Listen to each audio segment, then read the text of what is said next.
She had seen a black figure that wasn't human. It spoke to her, breathing hot air on her face, and told her to sing. Shams, look at me and sing. I said, look at me.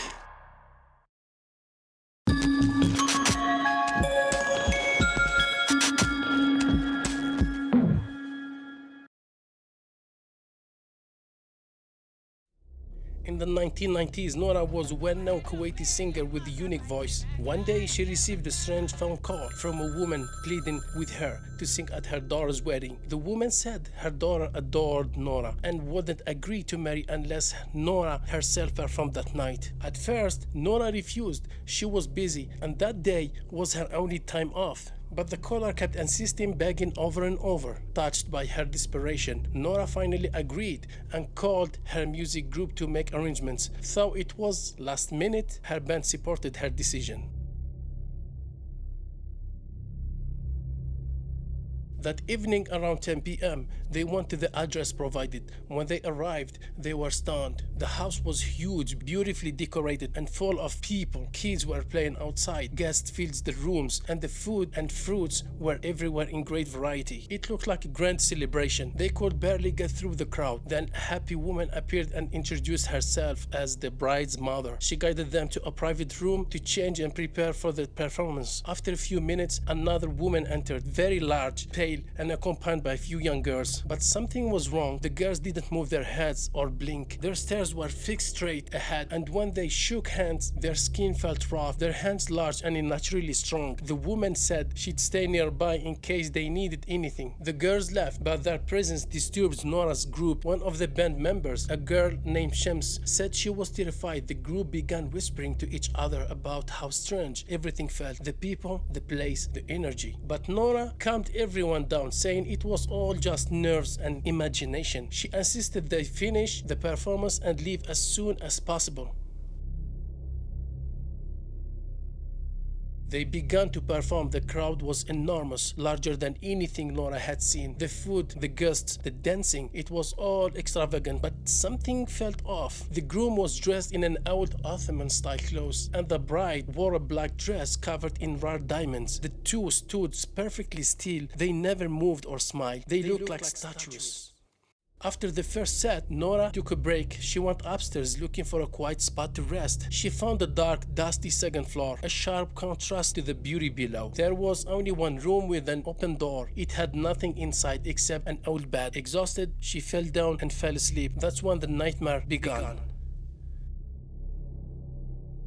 In the dream, a terrifying old woman dressed in black chasing Nora, screaming, trying to harm her. She woke up in a panic and ran to the door, only to find it locked. Though she hadn't locked it, suddenly it opened on its own, and the same old woman from the nightmare was standing right there. Nora shut her eyes in fear. When she opened them, the woman had disappeared. She ran toward the stairs, but saw a small child upstairs. She tried to catch him to get him out of the house, but he kept running, smiling at her as he climbed to the third floor. Reluctantly, Nora followed him to the top floor, which was even darker and more decayed. The child ran into a room and disappeared. When she entered, she couldn't find him, but she saw a shadow and heard a deep voice say, "Sing, Nora, we love your voice." Frightened, Nora asked, "Who are you?" The voice replied, "A man adored your singing." She trembled and said she was too scared to sing. The voice calmly said, "Don't be afraid.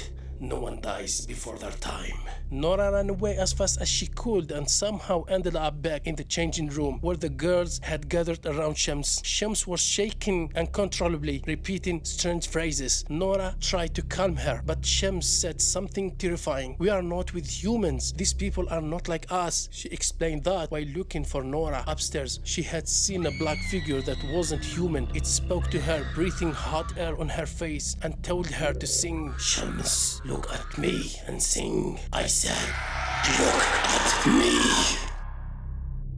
Then something invisible slapped her and dragged her down the hall before she lost consciousness. Nora realized the truth. They were in a place full of jinn.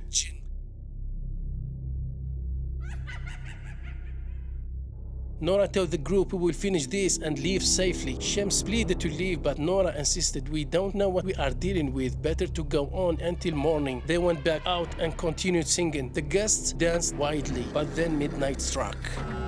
That's when everything changed. The guests began showing their true forms: animal feet under their clothes, bloody scalps where hair had been torn out, and faces twisted in unnatural ways. They sang along louder than the band, speaking in strange languages. Their numbers grew, their looks became more terrifying by the minute. Nora signaled the band to keep singing. No matter what, she told them not to look up, not to stop, or they may all die. Eventually, Shams collapsed. That bought them a little time. Nora communicated in code, telling them to stall until the call to dawn prayer. They all obeyed.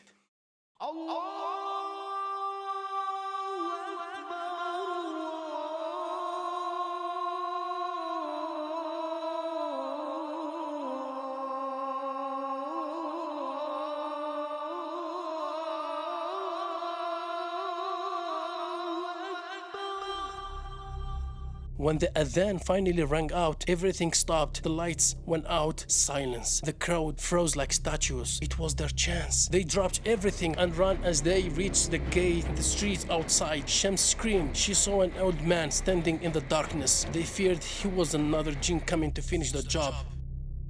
But then he asked, "What are girls like you doing here at this hour?" They told him everything, pointed toward the mansion, and they were horrified. The house was no longer the grand palace. It was an old abandoned ruin with dead trees and rotten walls. The old man said, "That house has been empty for 10 years. The neighbors hear strange noises. They're all the time. You were lucky. The jinn must have liked your singing. Otherwise, you wouldn't have made it out alive."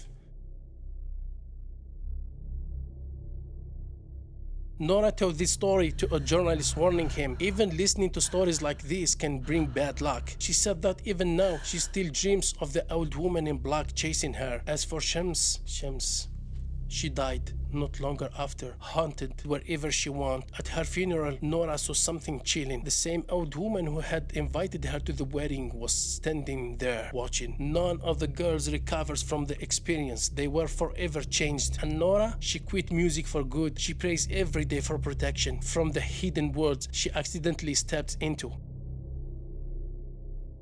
Was it real? Some say it was all true. Others believe it was part of the Zar ritual, a dark ceremony involving spirits and jinn, possibly using music and offerings to summon them. It's said that the jinn either fall in love with you or hate you. Both are dangerous. Whether true or not, this story is one of the most terrifying urban legends in Kuwaiti history. That's the end of Nora's history. Now it's your turn. Hit the comments. What do you think happened? And don't forget to like and share and subscribe. Got your own creepy story? Send it to us. We might feature it next. And remember, don't sleep with your feet outside the blanket. She might still be out there, waiting.